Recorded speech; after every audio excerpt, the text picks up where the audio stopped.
नमस्कार, आप देख रहे हैं इंडिया डेली लाइव और आपके साथ मैं हूं प्रिया खरे। और आइए बुलेटिन की शुरुआत करते हैं। नवा रायपुर स्थित आईआईएम रायपुर परिसर में चल रहे 60वां अखिल भारतीय डीजीपी आईजी सम्मेलन आज अपने अंतिम चरण में पहुंच गया है।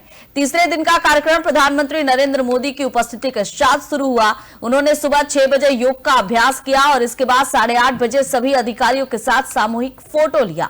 लगभग 9 बजे ब्रेकफास्ट के दौरान पीएम ने वरिष्ठ अधिकारियों से अनौपचारिक बातचीत भी की और 10 बजे से औपचारिक बैठकें प्रारंभ हुई। पहले सत्र में पुलिस व्यवस्था में आर्टिफिशियल इंटेलिजेंस के उपयोग और इसके भविष्य पर चर्चा हुई। इसके बाद दूसरे सत्र में वैश्विक परिदृश्य में उभरते जियो पॉलिटिकल चुनौतियों पर गहन विमर्श किया गया। दोपहर में टी ब्रेक के तुरंत के बाद राष्ट्रीय सुरक्षा, बाहरी खतरों और बदलते सुरक्षा ढांचों पर विस्तृत बातचीत हुई।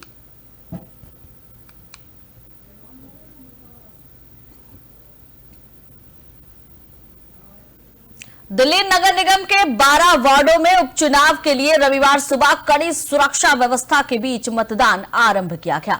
मतदान शाम 5:30 तक चलेगा। इस उपचुनाव को वर्ष की शुरुआत में हुए दिल्ली विधानसभा चुनाव में भारतीय जनता पार्टी की बड़ी जीत के बाद राष्ट्रीय राजधानी के मतदाताओं के मूड को परखने के लिए महत्वपूर्ण अवसर माना जा रहा है। राज्य निर्वाचन आयोग ने उपचुनाव के लिए 143 मतदान केंद्रों पर कुल 580 बूथ स्थापित किए। निष्पक्ष और स्वतंत्र मतदान के लिए निर्वाचन आयोग के 2320 कर्मी, 580 होमगार्ड और 2265 अन्य कर्मचारी तैनात किए गए। साथ ही केंद्रीय सशस्त्र पुलिस बलों की 13 कंपनी भी तैनात की गई। एमसीडी उपचुनाव में 26 महिलाओं सहित 51 उम्मीदवार मैदान में हैं। बीजेपी ने 8 महिला उम्मीदवारों को चुनावी रण में उतारा है। इसके बाद आम आदमी पार्टी ने 6, कांग्रेस ने 5 महिला उम्मीदवार उतारी है। विधानसभा चुनाव में भाजपा ने 70 में से 48 सीट जीतकर 27 साल बाद दिल्ली की सत्ता में वापसी की और इस सत्ता यहां पर आम आदमी पार्टी जो सत्ता में थी उसे बेदखल करने का काम किया।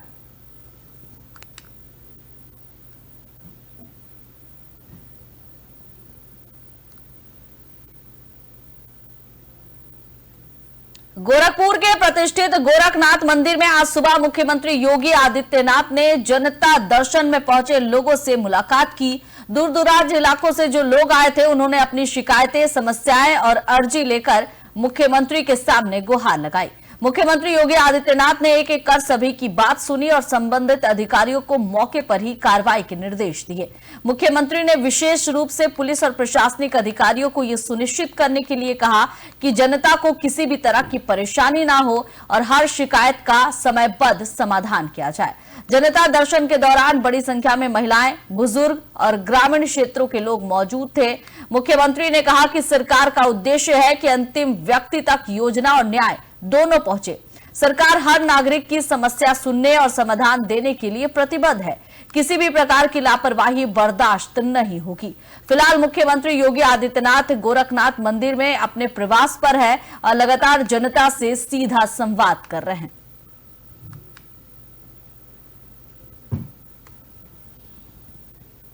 दिल्ली के वसंत कुंज इलाके में एम्बियंस मॉल के पास एक तेज रफ्तार कार ने 3 लोगों को टक्कर मार दी। इस हादसे में एक व्यक्ति की मौत हो गई। पुलिस के अनुसार यह हादसा रविवार सुबह हुआ। हादसे की जानकारी मिलते ही पुलिस मौके पर पहुंची, जहां एक मर्सिडीज एक्सीडेंटल हालत में मिली। साथ ही मौके पर 3 लोग घायल भी मिले, जिनकी उम्र 23, 35 और 23 साल बताई जा रही है। सभी एम्बियंस मॉल के एक रेस्टोरेंट के कर्मचारी है। तीनों घायलों को तुरंत हॉस्पिटल ले जाया गया। मेडिकल जांच के दौरान उत्तराखंड के चमोली के रहने वाले 29 साल के रोहित को मृत घोषित कर दिया गया, जबकि 2 का अभी इलाज चल रहा है। पुलिस ने बताया करोल बाग के रहने वाले शिवम कार चला रहे थे, उसे पकड़ लिया गया है। पुलिस के मुताबिक घटना के समय वो अपनी पत्नी और बड़े भाई के साथ गाड़ी चला रहा था। शुरुआती जांच के मुताबिक गाड़ी का बैलेंस बिगड़ने की वजह से गाड़ी एक खंबे से टकरा गई और इस जगह पर ही ऑटो स्टैंड था, जहां पर तीनों पीड़ित खड़ी थे। बताया जा रहा है कि आरोपी एक शादी में शामिल होकर घर लौट रहा था। पुलिस ने बताया कि कार अभिषेक की है, जो कथित शिवम का दोस्त बताया जा रहा है।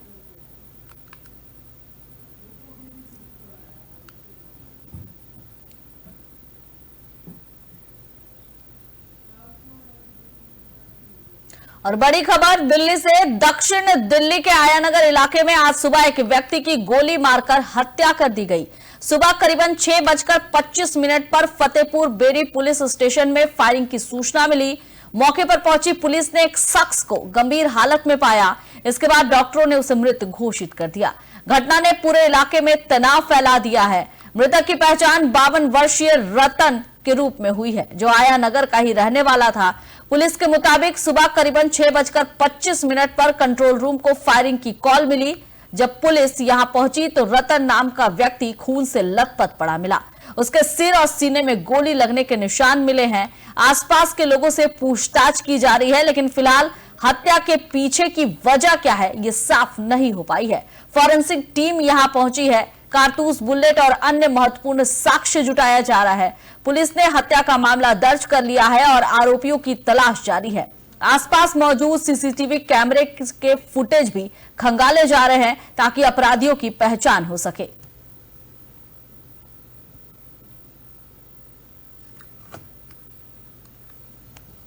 साउथ दिल्ली के टिगरी एक्सटेंशन में शनिवार शाम एक जूते की दुकान में भीषण आग लग गई। इस घटना में मरने वालों की संख्या 4 हो गई है, जबकि 2 घायल बताए जा रहे हैं।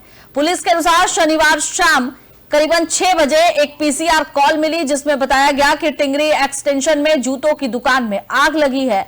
आग की लपटें इतनी तेज थी कि ऊपर की मंजिल तक फैलती चली गई। इसने देखते ही देखते पूरे मकान को अपनी चपेट में ले लिया।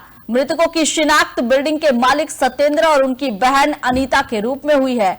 घायलों में एक महिला की पहचान ममता के रूप में हुई है। बताया जा रहा है कि वो 25% जल गई है। अस्पताल में उसका इलाज चल रहा है। बाकी की पहचान अभी नहीं हो पाई है।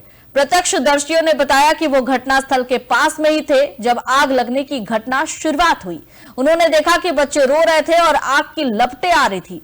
बच्चे अंदर ही भागने की कोशिश कर रहे थे। तभी उन्होंने तुरंत एक बच्चे और 2 महिलाओं को बचाया। एक महिला बुरी तरह जख्मी मिली, जिसे अस्पताल पहुंचाया गया।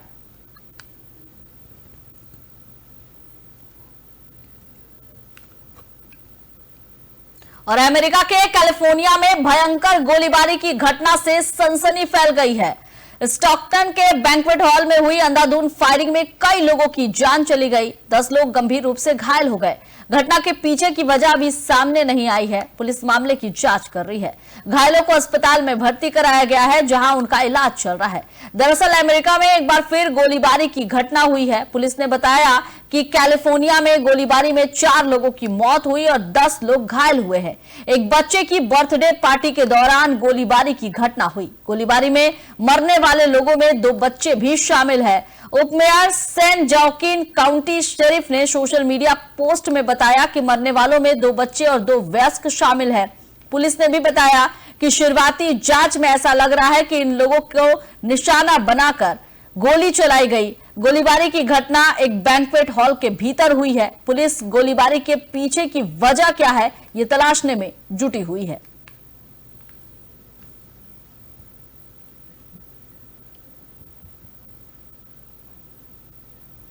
और तेलंगाना के प्रसिद्ध तीर्थ स्थल कोंडागट्टू में आज दोपहर अचानक लगी आग ने बाजार में अफरा तफरी मचा दी। आग ने कुछ ही मिनटों में करीबन 30 खिलौनों की दुकान को अपनी चपेट में ले लिया। घटना के बाद धुआं पूरे क्षेत्र में फैल गया और दुकानदार अपनी अपनी दुकानें बचाने के लिए दौड़ पड़े। दमकल विभाग की कई गाड़ियों को मौके पर भेजा गया, जिन्होंने कड़ी मशक्कत के बाद आग पर काबू पाया। हालांकि आग लगने का कारण स्पष्ट नहीं हो पाया है। प्रारंभिक जानकारी के अनुसार शॉर्ट सर्किट की आशंका जताई जा रही है। दुकानदारों के मुताबिक आग से लाखों रुपए का सामान जलकर राख हो गया है। प्रशासन ने नुकसान का सर्वे शुरू कर दिया है। वैसे बता दें कि राहत की बात यह है कि फिलहाल किसी के घायल होने की कोई जानकारी नहीं मिली है, लेकिन व्यापारियों के लिए यह बड़ी आर्थिक क्षति साबित हुई है। आग लगने के वास्तविक कारणों की जांच जारी है।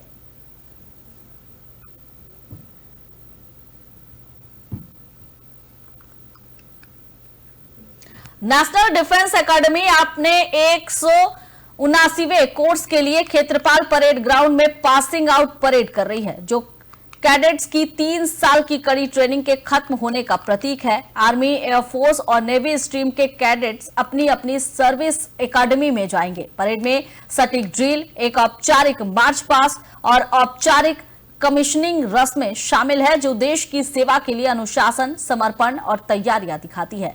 नौसेना प्रमुख admiral Dinesh Kumar Tripathi Kshetrapal parade ground में नेशनल डिफेंस एकेडमी की पासिंग आउट परेड में शामिल हुए। पासिंग आउट परेड के reviewing officer chief of naval staff admiral DK Tripathi ने कहा कि मैं मिलिट्री लीडर्स की अगली पीढ़ी को देख रहा हूं, डिसिप्लिन, डिटरमाइंड और भारत और हमारे पार्टनर देशों की शांति, सिक्योरिटी और रक्षा के लिए तैयार है। प्रधानमंत्री नरेंद्र मोदी ने कहा है कि शांति का रास्ता ताकत से भी होकर जाता है। आप उस ताकत को दिखाते हैं जो शांति की रक्षा करती है। It is indeed a matter of honor for me as a proud alumnus of this iconic institution to review the passing out parade of the 149th course of National Defence Academy. As I stand before you this morning, I see the next generation of military leaders, disciplined, determined, and ready to safeguard peace, security, and sovereignty of India and those of our partner nations. It is indeed. Delhi NCR के air quality index में रविवार को गिरावट दर्ज की गई है और दिल्ली एनसीआर का औसतन एयर क्वालिटी इंडेक्स 300 के पार चल रहा था, लेकिन रविवार सुबह दिल्ली एनसीआर का एयर क्वालिटी इंडेक्स 300 के नीचे दर्ज किया गया। रविवार 30 नवंबर की सुबह 7 बजे दिल्ली का एयर क्वालिटी इंडेक्स 270, गाजियाबाद का 262, ग्रेटर नोएडा का 256 और नोएडा का 257 AQI रिकॉर्ड हुआ है। इससे पहले 1.5 और 6 नवंबर को एयर क्वालिटी इंडेक्स 300 के नीचे दर्ज किया गया था। एयर क्वालिटी इंडेक्स में आई गिरावट एयर क्वालिटी के पीछे के कारणों को वजह यह बताई जा रही है कि दिन में धूप खिल रही है और धूप और हवा की तेज रफ्तार इसका मुख्य कारण माना जा रहा है। हवा की रफ्तार और बढ़ती है तो दिल्ली एनसीआर के एयर क्वालिटी इंडेक्स में और भी गिरावट होने की संभावना जताई जा रही है। दिल्ली एनसीआर के एयर क्वालिटी इंडेक्स में औसतन शनिवार की तुलना में रविवार को तकरीबन 35 अंक की गिरावट दर्ज की गई है। एयर क्वालिटी इंडेक्स में गिरावट होने से लोगों को थोड़ी राहत मिली है। हालांकि अभी भी दिल्ली एनसीआर में प्रदूषण का कहर बरकरार है।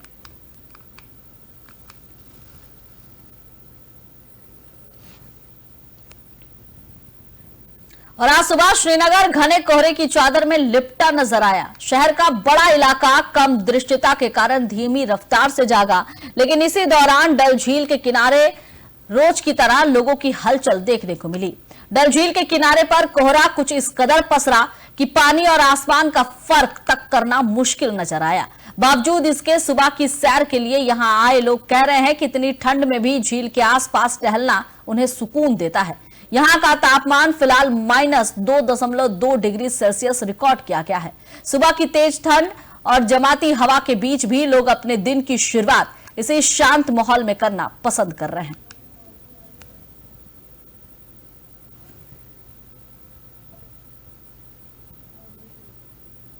जलपाईगुड़ी में इंसान और वन्य जीव संघर्ष की एक और दुखद घटना सामने आई है। मोराघाट रेंज में तेज रफ्तार मालगाड़ी ने हाथियों के झुंड को टक्कर मार दी। हादसे में एक हाथी की मौके पर ही मौत हो गई, जबकि दूसरा हाथी गंभीर रूप से घायल हो गया। रेंजर चंदन भट्टाचार्य ने कहा कि हमें 5 हाथियों के बारे में जानकारी मिली थी, जिनमें से 2 का यहां एक्सीडेंट हो गया। एक हाथी की मौत मालगाड़ी से टकराने के बाद हुई। फॉरेस्ट विभाग की टीम मौके पर पहुंचकर घायल हाथी का इलाज कर रही है। हादसे के बाद रेलवे ट्रैक पर कुछ समय के लिए ट्रेन संचालन भी रोक दिया गया। यह इलाका हाथियों के प्राकृतिक कॉरिडोर में आता है, जहां इस तरह की घटनाएं पहले भी होती रही है। वन विभाग अब हादसे की जांच कर रहा है और रेलवे अधिकारियों से भी रिपोर्ट मांगी गई है। लगातार हो रही ऐसी घटनाओं ने जंगलों के बीच से गुजरने वाली ट्रेनों की गति, सीमा और सुरक्षा प्रबंधों पर कई सवाल खड़े किए हैं। फिलहाल घायल हाथी का इलाज जारी है और मामले की जांच भी की जा रही है।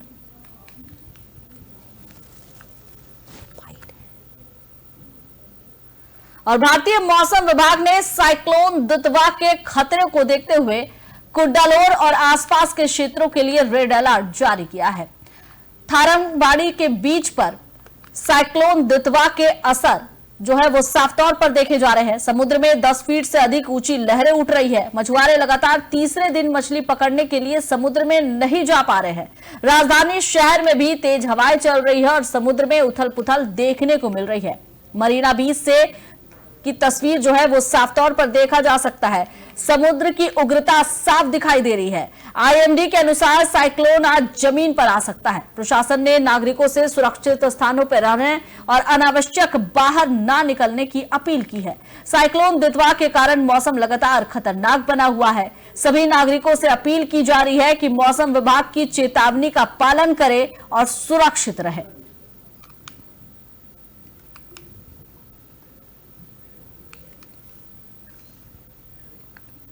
प्रयागराज में माघ मेले को लेकर तैयारियां शुरू हो गई है। चाक चौबंद सुरक्षा से लेकर इसे भव्य बनाने के खास इंतजाम किए जा रहे हैं। इसमें सबसे खास है पाटून यानी पीपा पुल, जो अब भगवा रंग में रंगा नजर आ रहा है।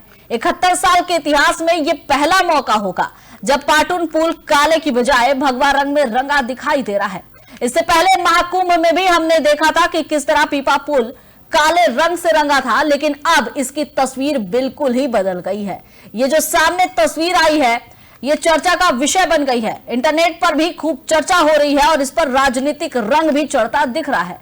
प्रयागराज में माघ मेला से लेकर अर्धकुंभ और महाकुंभ का आयोजन होता रहा है और इसको वैश्विक पटल पर खास पहचान दिला रहा है।